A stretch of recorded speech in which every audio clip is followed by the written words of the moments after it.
माननीय सदस्य अख्तरुल इमाम साहब, 5 मिनट का वक्त है आपके पास में। सर, इंसाफ के साथ तरक्की करने वाली माननीय सभापति महोदय, सभापति डिप्टी स्पीकर साहब, इंसाफ के साथ तरक्की का दावा करने वाली 20 साल की पुरानी सरकार का ये बजट हमारे सामने में है, जिस पर हम इजहार ख्याल कर रहे हैं। और मैं मुबारकबाद देना चाहता हूं अपने बुजुर्ग मिनिस्टर को, जो हम लोग के गार्जियन भी हैं। शरीर से भले ही बुजुर्ग लग रहे हैं, लेकिन बजट पेश करते हुए या क्वेश्चन का आंसर देते हुए हम लोग उनको दिल से, दिमाग से और आंख से जवानों पर भारी समझ रहे हैं। और मैं मुबारकबाद इसलिए भी देता हूं कि इन्हें अपने बजट के आगाज में मेरा ही नाम लिया सर। करचे ईमानदारी की बात उन्होंने कही है, ईमान, ज्ञान, विज्ञान, अरमान और सम्मान से बात शुरू की है सर। लगता है मेरा प्रेम भी है सर दिल में। और इन्होंने 7 निश्चय, सरकार के 7 निश्चय, शिक्षा, स्वास्थ्य, ग्रामीण विकास और बुनियादी ढांचे पर भी बड़ी तवज्जो देने की बात कही है। और 3,47,000 करोड़ का एक बड़ा बजट है, दिखाया है। लेकिन सवाल यह पैदा होता है कि बजट का आकार जरूर बढ़ा है, लेकिन बिहार की जनता पर इसका क्या व्यापक असर पड़ा है सर? अगर उस पर आप मुवाजना करें सर, तो हमें यह लगता है कि बड़ा शोर सुने थे पहलू में दिल का, जो चीरा तो कतरे भर खूं तक न निकला।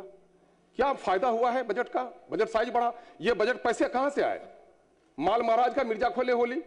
जो भी आपके यहां आमदनी हुई है, जो भी रिमिटेंस आया है, वो परदेसी मजदूर से आया, प्लान रुका नहीं। और उस बेचारे गरीब का तो कुछ आज झोला भरा नहीं।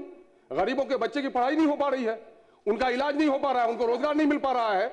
20 साल पुरानी सरकार को इस नए बजट में तो एनआईटी के नए सेंटर की बात करनी थी, मेडिकल हब बनाने की बात करनी थी, सीमांचल में कैंसर रोग से बीमार पड़ रहे हैं, कैंसर इंस्टीट्यूट खोलने चाहिए थे। वही पुरानी लकीर के फकीर बन के रह गए हैं और ये कह रहे हैं हम लोग 3,47,000 करोड़ का बजट लेके आए हैं। मैंने दरख्त गिरा आंधी में, पगला बोला मैंने उखाड़ दिया। भाई इसने क्या किया भाई? सवाल ये पैदा होता है कि अगर बजट बढ़ा है तो पर कैपिटा इनकम क्यों नहीं बढ़ी हमारी? आज राष्ट्रीय औसत 2,53,000 का है सर। और झारखंड जैसा और उड़ीसा जैसा गरीब लोग हमसे आगे हैं सर। झारखंड में 1,16,000, उड़ीसा में 1,61,000 प्रति व्यक्ति आया है, और हमारे यहां अभी 69,000 ही है। और सीमांचल में तो सर 26,000 से भी कम है। सबसे ज्यादा पलायन सीमांचल में है सर, उसका कोई ख्याल नहीं रखा गया सर। और सर कहा जाता है कि यही बजट आगे का भविष्य तय करता है, फ्यूचर प्लान सरकार के पास नहीं है। और किसी भी लोकतंत्र में, बिहार लोकतंत्र की जननी रही है सर। लोकतंत्र की जननी रहने में लोकतंत्र वहीं स्थापित रहेगा सर, अच्छा जहां माइनॉरिटी के लोग, दलित लोग खुशी से रहे हैं। माननीय मुख्यमंत्री ने एक बड़ा काम किया, जाति आधारित गणना कराया और उसमें 2 लाख नौकरियों से मुस्लिम माइनॉरिटी वंचित रही। इसमें मुस्लिम माइनॉरिटी के लिए कुछ भी नहीं। पिछले साल से भी बजट सर 11,000 करोड़ था, अब की बार 8,000 करोड़ कर दिया इन्होंने सर। लगभग ये 800 करोड़ कर दिया 1100 करोड़ से सर। मामला यह है कि माइनॉरिटी के लोगों का बुरा हाल है सर। सबसे कम पढ़े लिखे, सबसे ज्यादा पलायन, सबसे ज्यादा बीमार, और उन पर सर मामला यह हो रहा है कि आज उनके उत्थान नहीं हो रहा है। मदरसे की हालत बुरी है सर, मदरसे का बजट नहीं बढ़ाया गया। मदरसे में के बच्चों को, स्कूल के बच्चों के बराबर पोशाक नहीं दिया जा रहा है सर। टीचरों की तनख्वाह नहीं बढ़ाई गई है। अंतर वेतन की राशि सर 2,000 करोड़ का मामला था सर, 2,000 करोड़ का मामला था सर, 450 करोड़ दिया है। टीचर मर रहे हैं और अंतर वेतन की राशि उनको नहीं मिल पा रही है सर। माइनॉरिटी खौफ में है सर, माइनॉरिटी खौफ में है सर। आज ऑफिसर्स की बहाली में सर, एसपी हो, डीएम हो, एसडीओ हो, थाना प्रभारी हो, कहीं भी माइनॉरिटी के लोग बहाल नहीं किए जा रहे हैं सर। माइनॉरिटी के लोगों का बुरा हाल हो रहा है सर। अतहर का नवादा से, सादात का बेगूसराय में मॉब लिंचिंग हो गई सर। नुरसेद को सुपर मारा कर दिया गया। हिना खातून मधेपुरा को 6 बच्चों की मां के साथ रेप हुआ सर। झंझारपुर में कयूम पिता मोहम्मद डोमू को मारा गया सर। शहजादे को बेगूसराय में मारा गया सर। मोहम्मद फैजान एक बच्चा है पश्चिमी चंपारण का जो लापता है सर 26/4/2025 से। अफरोज जमुई का 17/12/2025 से लापता है सर। इधर लॉ एंड ऑर्डर का मसला यह है सर कि नीट की छात्रा के साथ रेप होता है सर, उसका मर्डर होता है सर। बेटी पढ़ाओ बेटी बचाओ कहां से होगा सर?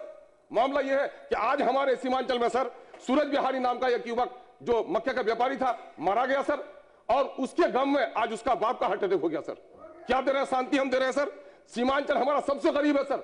सीमा आप कह रहे हैं बराबरी का नारा दे रहे हैं। माननीय मुख्यमंत्री को हम विश्वास करते हैं कि बराबरी का अगर जो कुछ नहीं कर पाए मुख्यमंत्री जी, इस 5 साल में कमर का भाड़ा इंसाफ कर दीजिए। सबसे ज्यादा बाढ़ हमारे यहाँ है, सबसे ज्यादा सुखाड़ हमारे यहाँ है, पलायन हमारे यहाँ है, गरीबी हमारे यहाँ है, और कैंसर की बीमारी हमारे यहाँ है। आर्सेनिक है पानी में, यूरिन है पानी में। कैंसर की बीमारी सर 30% आ रहा है सर। ये जो रिपोर्ट आई है सर यहाँ की महावीर कैंसर इंस्टीट्यूट की सर, कि 10% आबादी सीमांचल की और 30% कैंसर की बीमारी आर्सेनिक है वहां पर सर।